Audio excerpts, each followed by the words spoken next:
By the way, sijafurahi vile Wakenya wana react kwa social media kuhusu baba yetu Chebukati. Mimi ni kitu inatuuma sana kama familia. Alafu nyinyi Wakenya mnafanya mzaa na mambo ya kifo.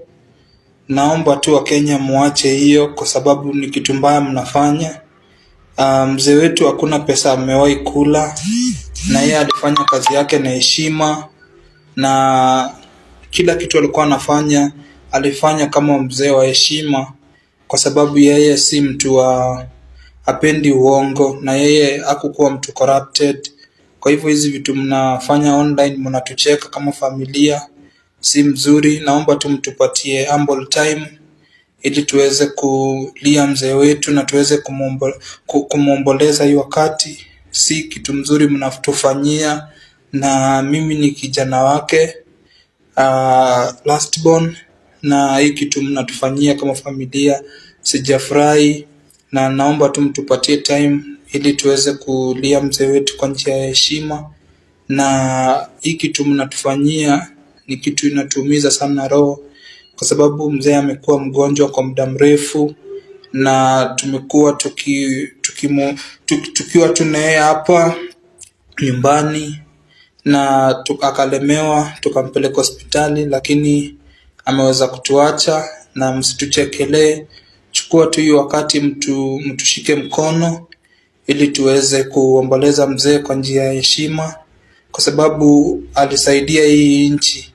Hii nchi ameitoa mbali kwa uamuzi yenye alifanya, na alikuwa kazi, kwa sababu yeye si mtu corrupted, na yeye hakukuwa mtu mwenye anapenda kona. Alikuwa mtu very straight, na vile tu mnaona president ametutumia rambirambi zake, na viongozi wote tunasema ni asante kwa hiyo wakati mgumu, na tuko na wakati mgumu kweli kama familia, lakini msitucheke, tupatieni humble time na tuheshimu tu, msitucheke. Tunaona tu online vile mnatufanya na inatuuma sana, na ni siku ya huzuni sana kwetu kama familia.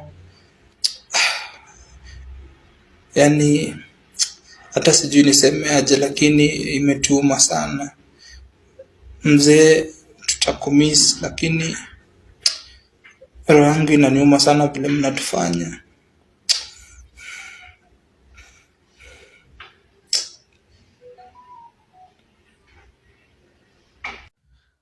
Wafula Chebukati's son has come openly to ask Kenyans to let the family relax a bit.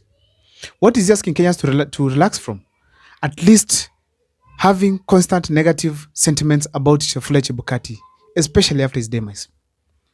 Now, when the son was speaking, I felt for him because maybe me being one of us having a father, it's not a good state for the family. But the fact is well known.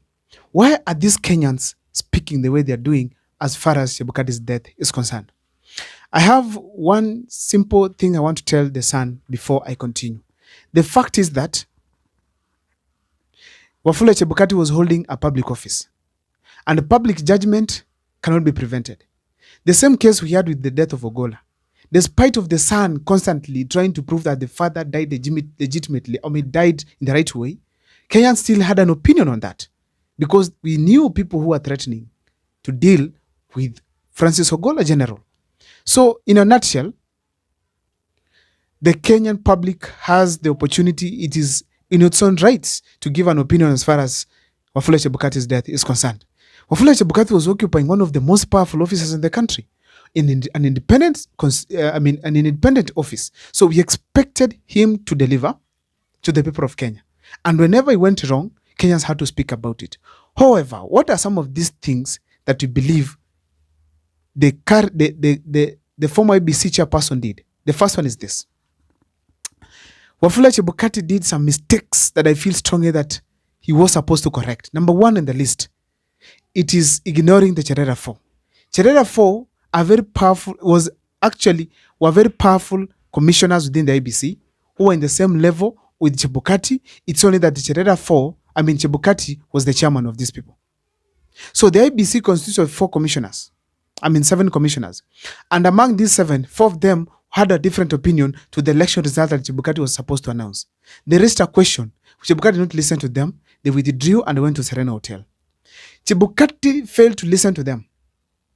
Just 4 people failed to listen to them and went ahead to announce the election result, regardless of what the other commissioners thought of.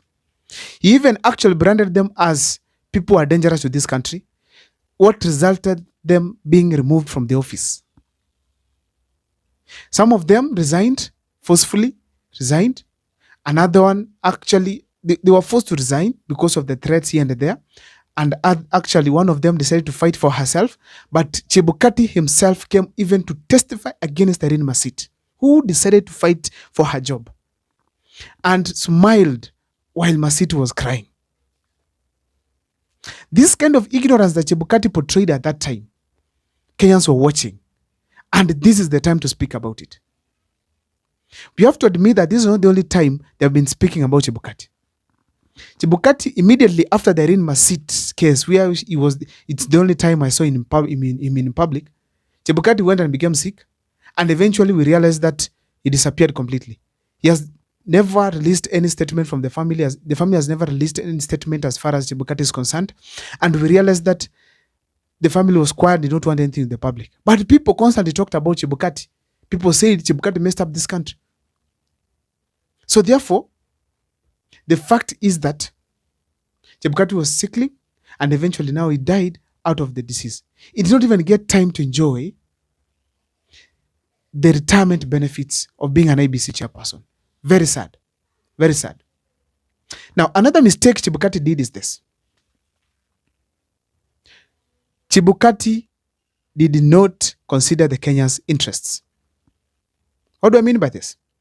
In 2017, when the elections were nullified, Chebukati was to sit back and ask, why were they nullified?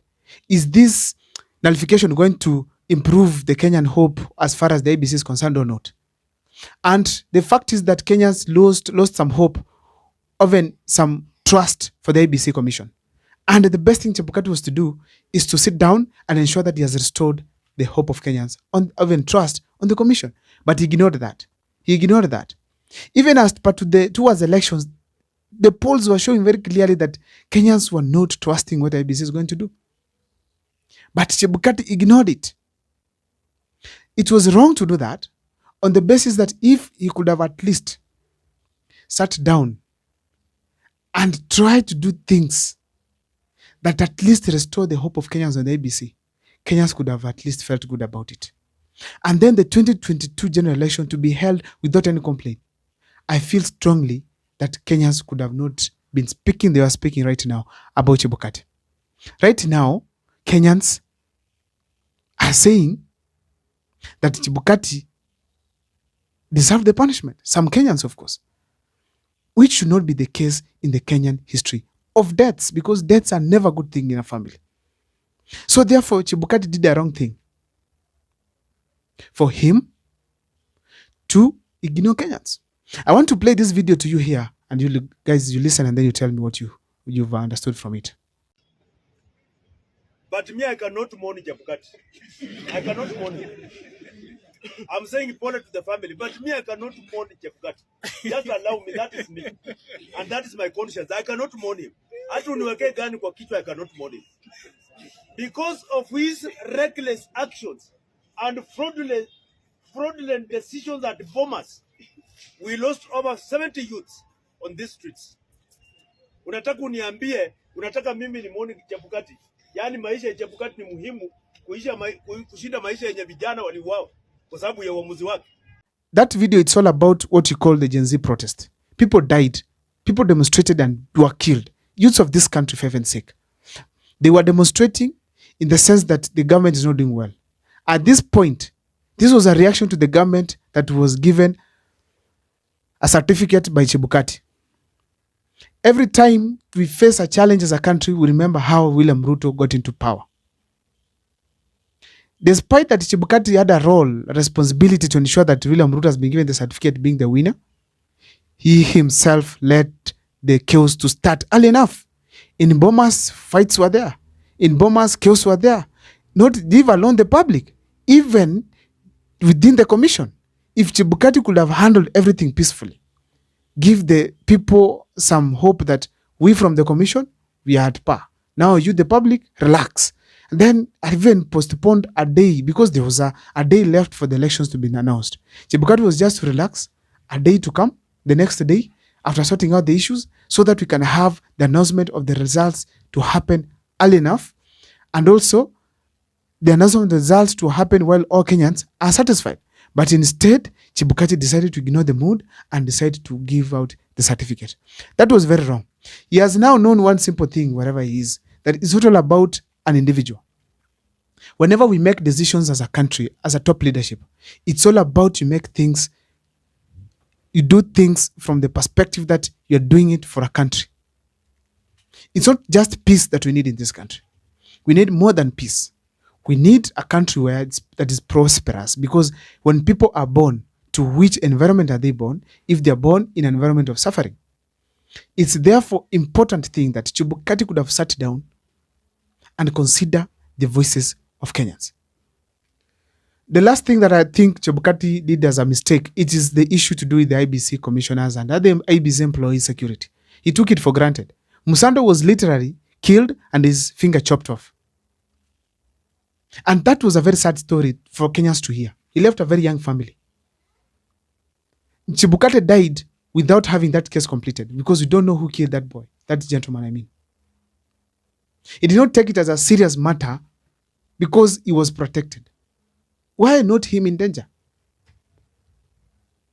So therefore, Chebukati failed in that level, because when these other people die and you are in a certain position to ensure justice has been rendered to them, you also receive some consequences, negative ones. Rosalina Akombe had to leave the country and go to the United States without even informing Chebukati. Why? Probably Chebukati was also a threat to her as well. That means very well that she feared for her life. She has never come back to this country again. So it's clear that if you're not with Chebukati, you're not safe. So therefore, I personally want to say that one of the things that made Kenyans feel agitated with Wafula Chebukati, it's because of the insecurity they did not care about, especially for the employees of IBC. In 2022, we had an Embakasi returning officer getting killed. Chebukati still did not care about that much, because he died without justice being found for that family. No compensation either. How dare you stay in power, finish your term successfully, while others are dying while serving the same country? Chebukati was to resign immediately Musando was killed. Or maybe was to resign immediately the nullification of the election of 2017. But he stayed in office. He felt like he's too good to be in office, while those others who are quitting are good. That's why actually he sat down to ensure Irene Masit is out, testifying against your fellow colleague, your colleague at work. Very sad.